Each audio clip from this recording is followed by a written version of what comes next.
नमस्कार, knocking-news.com में आपका स्वागत है। मैं हूं गिरिजेश वशिष्ठ। अगर आपके सिर पे छत है तो आप बहुत किस्मत वाले हैं, क्योंकि अब हालात जहां पहुंच गए हैं उसमें मिडिल क्लास नहीं, अपर मिडिल क्लास भी अपने सर धुन रहा है, लुट चुका है, ठगा हुआ महसूस कर रहा है। और आज मैं जिस आदमी की कहानी से शुरू करने वाला हूं और आपको बताऊंगा कि ये दशा क्यों हुई, तो आप हैरान रह जाएंगे। एक व्यक्ति ने सोशल मीडिया पे अपनी आप बीती लिखी है। 40 साल का आदमी है, IIM बेंगलोर से MBA किया है, एक बड़ी लिमिटेड कंपनी में सीनियर लेवल पे काम करता है, 1 करोड़ 20 लाख का CTC है, और उसने जो है और घर में भी कोई नहीं है, एक बच्चा भी नहीं है, खुद पत्नी और माँ, 40 साल की उम्र हो गई है, और ये आदमी घर में अकेला कमाने वाला सदस्य है।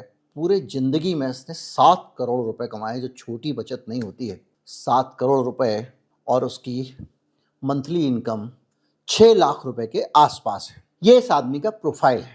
अब इस आदमी की आप बीती सुनते हैं, इसकी दर्द भरी दास्तान सुनते हैं, और ये अभी तक अपने लिए घर नहीं खरीद पाया।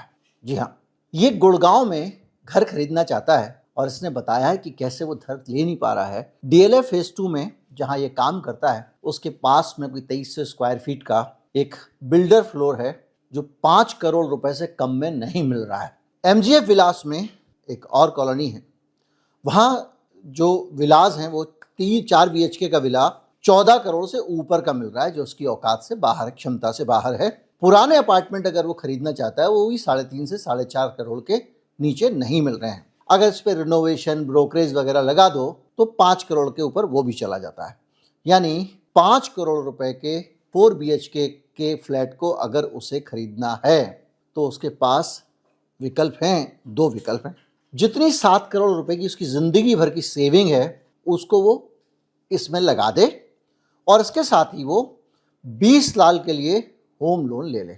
या तो 20 साल के लिए होम लोन ले ले, या ये कर ले, क्योंकि वो 40 साल का है तो उसको 20 साल का होम लोन मिल सकता है। 60 में जाके वो रिटायर होगा।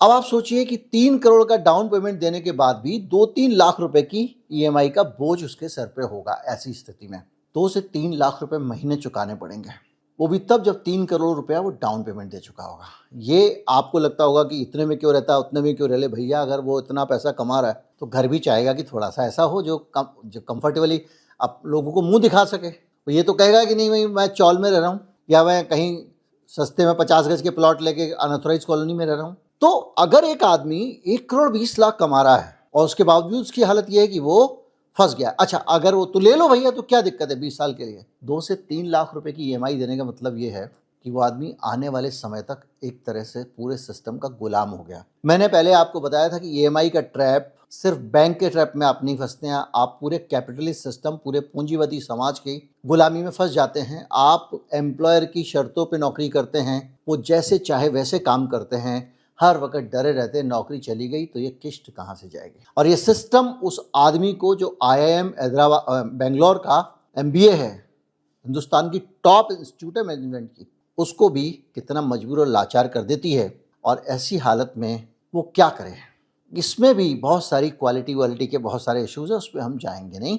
अब हम ये समझेंगे कि एक ऐसे शहर में, कुछ लोगों ने लिखा है कि वहाँ ना तो खाने को ढंग का कुछ है, ना रहने को है, पानी की किल्लत रहती है गुड़गांव में, प्रदूषण का बड़ा है, तो वहाँ लेना ही क्यों चाहते हो, तो कहाँ ले। वो आदमी वहीं नौकरी करता है, और जिन कंपनियों में वो काम करता है वो कंपनियां वहाँ हैं, सारे के सारे बड़े वाले कॉरपोरेट्स। अब इस कहानी का हम विश्लेषण करेंगे, हम समझेंगे कि इस आदमी के दर्द की वजह क्या है।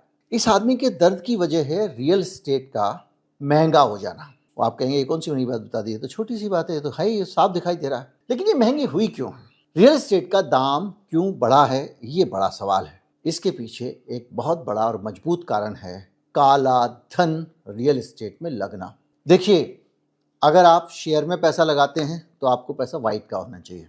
अगर आप सोना भी खरीदते हैं तो भी पैसा आपको वाइट का होना चाहिए, क्योंकि अब सरकार ने नियम बना दिया है, आपके सोने का ऑडिट हो सकता है और फंसने के पूरे चांसेस हैं। या तो आप बहुत हजारों करोड़ वाले हों और शेल कंपनी खोल के कुछ खेल करें, उस केस में भी फंसने के चांसेस हैं, रिस्क है। लेकिन रियल एस्टेट में कुछ ऐसी खूबियां हैं जिसके कारण काला धन रियल एस्टेट में लग सकता है।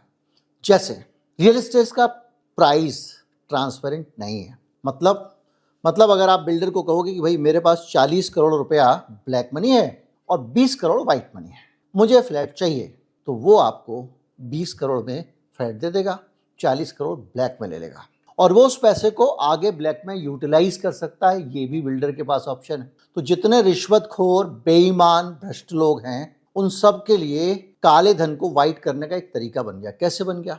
तरीका ऐसे बन गया कि जब आप बिल्डिंग खरीदने जाते हो तो उसी बिल्डिंग में, उसी अपार्टमेंट में, उसी सोसाइटी में एक जैसे घरों के 100 तरह के दाम हैं।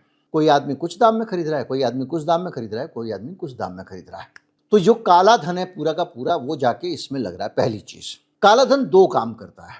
पहला काम ये करता है काला धन कि आपने जो पैसा काला उसमें लगाया, उस पैसे ने उसका दाम बढ़ा दिया। आपका तो पैसा चोरी का है, तो अगर 4 करोड़ का फ्लैट, 1 करोड़ का फ्लैट है और आप तुरंत 1.25 करोड़ का खरीद लोगे, और 1.25 करोड़ वाला कोई 1.5 का खरीद लेगा। जैसे किसी ने 1.5 का खरीद लो, उसका दाम 1.5 हो गया, और 1.5 हो गया तो जिन जिन लोगों ने अपना पैसा नंबर 2 का पैसा लगा के बिल्डिंग में डंप किया हुआ बिल्डिंग को, क्योंकि जो आदमी काला धन लगा रहा है उसको रहना तो है नहीं, वो तो 10-10, 15-15 फ्लैट में पैसा इन्वेस्ट करके उसने फ्लैट वैसे ही छोड़ दिया है। किराया मिल जाए तो अच्छा, किराएदार मिल जाए तो अच्छा, ना मिले तो अच्छा, पैसा उसने डंप करके छोड़ दिया। अब एक सोसाइटी में 30% फ्लैट, 25% फ्लैट ऐसे लोगों के पास है।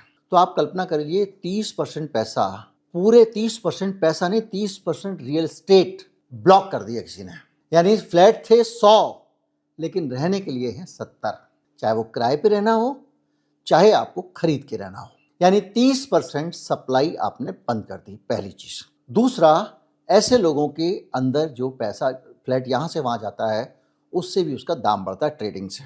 तीसरी चीज क्या है कि चूंकि रियल एस्टेट में आपका ये सिस्टम है कि आप ब्लॉक कर देते हो, ये कर देते हो, और बिल्डर भी अपनी इन्वेंट्री को खींच खींच के थोड़ा थोड़ा बना रहे हैं, ज़्यादा प्रोजेक्ट लॉन्च नहीं कर रहे हैं, क्योंकि पीछे से सरकारी सिस्टम है, परमिशन नहीं मिल रही है, नक्शा पास नहीं हो रहा है, ऑक्यूपेशनल सर्टिफिकेट नहीं निकल रहा है, वहाँ पे भी पैसे की गंगा बह रही है, बहुत सारी चीज़ें हैं। तो सप्लाई आ रही है स्लो, उसमें भी 30% ये लोग रख लेते हैं, और ऊपर से नॉन प्रोडक्टिव इन्वेस्टमेंट जो इस देश में सबको बर्बाद कर रहा है, वो उसमें आ जाता है। नॉन प्रोडक्टिव इन्वेस्टमेंट क्या है इसको आप जानते हैं, लेकिन फिर भी हम पहले ये समझ लें कि इस पूरी सिचुएशन में फ्लैट बना किस लिए, घर होता किस लिए? घर होता है रहने के लिए, लेकिन रहने वालों के लिए उपलब्ध नहीं है। रहने वालों से ज़्यादा और ज़्यादा दाम, उनकी हैसियत से ज़्यादा, उनकी खरीदने की क्षमता से ज़्यादा दाम लेकर इस तरह के लोग मकान खरीद ले रहे हैं। जो 5 करोड़ का फ्लैट ये आदमी जिक्र कर रहा है, जो एक हिंदुस्तान का IIM का पब्लिक लिमिटेड कंपनी में काम करने वाला सीनियर एग्जीक्यूटिव भी नहीं खरीद सकता, उस फ्लैट को वो लोग 20-20, 15-15 खरीद रहे हैं, और वो लोग ट्रेडिंग कर रहे हैं। तो वो जो पैसा है वो ऊपर के ऊपर ट्रेड करता जा रहा है, दाम बढ़ता जा रहा है, और जो एंड यूजर है उसके हाथ में कुछ नहीं आ रहा है, उसके हाथ में कुछ नहीं आ रहा है। और जब एंड यूजर के हाथ में कुछ नहीं आ रहा है तो एंड यूजर के सामने और क्राइसिस हो गया, यानी फ्लैटों की और किल्लत हो गई। फ्लैटों की और किल्लत हो गई तो वहाँ ट्रेडिंग वालों ने दाम और बढ़ाने शुरू कर दी, क्योंकि सप्लाई शॉर्ट हो गई। आपको फ्लैट खरीदना है, अब चक्कर लगा रहे हैं यहाँ से वहाँ, एक आदमी ने डंप करके रखा हुआ, अभी नहीं निकालना जी, हमको बेचना ही नहीं हमको।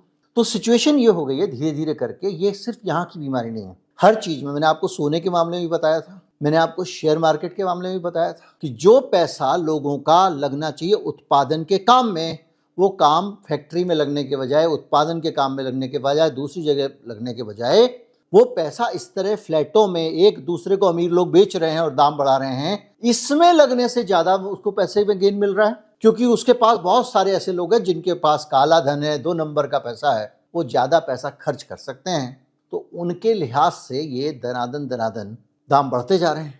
अब जो एंड यूजर है उसकी हद से बाहर निकल गया है। दूसरे देशों में भी ये होता है, लेकिन हमारा कानून और वहाँ के कानून में अंतर है। अंतर इसलिए है कि मेरे यहाँ पे, मेरे देश में, ये जो काला धन का पैसा जिनका भी है, बेईमानी का पैसा, ये सब लोग ही तो सिस्टम चला रहे हैं। तो और ये एक ऐसी कॉमन बीमारी है कि जिसने भी काला धन बनाया है वो बिल्डिंग में पैसा लगाएगा ही लगाएगा। हिंदुस्तान में कोई भी अधिकारी देख लो, आज अगर रियल एस्टेट की ऑडिट कर लो, ये जो बात हो रही थी, मोदी जी ने नोटबंदी की थी, तब ये खबर आई थी कि अब रियल एस्टेट का भी ऑडिट होगा। हुआ क्या? हो ही नहीं सकता, क्योंकि सारी ब्यूरोक्रेसी और नेताओं का पैसा वहीं पे लगा हुआ है, तो वहां आप पकड़ नहीं सकते। तो विदेशों में क्या है और यहाँ पे क्या अंतर समझिए। वहां पर टैक्स लगता है ज्यादा अगर आपने मकान लिया, उसमें रहते नहीं है। पहले जमाने में हमारे यहाँ ये था कि आपने अगर एक प्लॉट ले लिया किसी भी सरकारी विकास प्राधिकरण से, डेवलपमेंट अथॉरिटी से, तो आपको एक खास समय में बनाना पड़ेगा, वरना आपके ऊपर फाइन लगेगा, और एक समय से ज़्यादा तक अगर आपने नहीं बनाया तो हो सकता है कि उसको री ऑक्शन कर दें। रहने के लिए दिया है, आपको इन्वेस्टमेंट के लिए नहीं दिया है। तो हिंदुस्तान में जब एंड यूजर को प्रायोरिटी दी जाए और मकान सिर्फ रहने के लिए हो, अगर कोई आदमी उस मकान को इन्वेस्टमेंट कर रहा है, उसमें पैसा लगा रहा है, तो उसको टैक्स देना पड़े। जिस दिन ये व्यवस्था हो जाएगी, एक तो सरकार के खजाने भर जाएंगे, दूसरा हिंदुस्तान के आम आदमी को रहने के लिए मकान मिल जाएगा। और अभी क्या हो रहा है कि जिन लोगों के पास पैसा है, मैंने आपको बताया इस सरकार ने में गरीब और गरीब हुआ है, अमीर और अमीर हुआ है। इसको लेकर 50 वीडियो अपने हैं, 50 तरह का डेटा है, दुनिया भर की हर एजेंसी का डेटा है कि भारत में गरीब आदमी लगातार गरीब हो रहा है, अमीर आदमी लगातार अमीर हो रहा है। खपत के आंकड़े भी अगर आप देख लोगे तो गरीबों के आंकड़ों की खपत कम हो रही है, सस्ती मोटरसाइकिल की खपत कम हो रही है, सस्ते फ्लैट बनाने बंद कर दिए बिल्डरों ने, क्योंकि सस्ते फ्लैट खरीदने वाले के पास पैसे ही नहीं है। और जो लग्जरी और महंगे आइटम हैं, महंगी गाड़ियाँ हैं, बड़ी बड़ी गाड़ियाँ हैं, रोल्स रॉयस हो जैसी गाड़ियाँ हैं, उनकी बिक्री बढ़े जा रही है। तो जो अमीर हैं उनके पास ही पैसा है, सारा पैसा सरकार की नीतियों के कारण अमीरों के पास चला गया। उस पैसे से अमीर उत्पादन का काम नहीं कर रहे हैं, क्योंकि आपने ऐसे वेन्यूज़ खोले हुए हैं। अगर मान लीजिए रियल इस्टेट में अगर आप फ्लैट में नहीं रहते हो और आपको मोटा टैक्स देना पड़े, तो धड़ाम से दाम, एक तो दाम ज़मीन पे आ जाएगा, दूसरा जो लोग फ्लैट में पैसा लगा रहे हैं वो कह रहे हैं भैया फैक्ट्री में लगा दूंगा, मैं इंडस्ट्री में लगा दूंगा, तो 100 लोगों को रोजगार मिलेगा। जब रोजगार मिलेगा तो जो खरीदने वाला आदमी, जो खरीद नहीं पा रहा है, उसके पास बाइंग पावर आएगी, जाहिर बात है आएगी। और उसके पास बाइंग पावर आएगी तो उसके ओरिएंटेशन के साथ में माल बनने लगेगा। तो अभी क्या है कि वो पैसा समाज के पास जा ही नहीं रहा है, अमीर लोग आपस में खेल रहे हैं उस पैसे से, और देश धीरे धीरे, पूरा देश निचोड़ के गरीब हो गया। 80 करोड़ तो राशन भी जिंदा हैं। और आप उन लोगों का हाल देख लीजिए जो नौकरी पेशा है। भैया 1 करोड़ 20 लाख का पैकेज लेने के बाद वो आदमी मकान नहीं खरीद पा रहा है। तो ये है कुल राम कहानी इस देश की। और ये हाल है दिल्ली एनसीआर में प्रॉपर्टी का। और हाल क्यों है मैंने आपको बता दिया, और इसलिए है क्योंकि चोर सब तरफ बैठे हुए हैं, और चोर नहीं हैं, गिद्ध भी हैं, और इस देश के लोगों के सारे संसाधन छीन लिए हैं। अगर 1 करोड़ 20 लाख कमाने वाले एक टॉपर को मकान नहीं मिल पा रहा है इस देश में, तो रोटी कपड़ा मकान के सपने का क्या होगा, आप कल्पना कर लीजिए। नमस्कार, जय हिंद।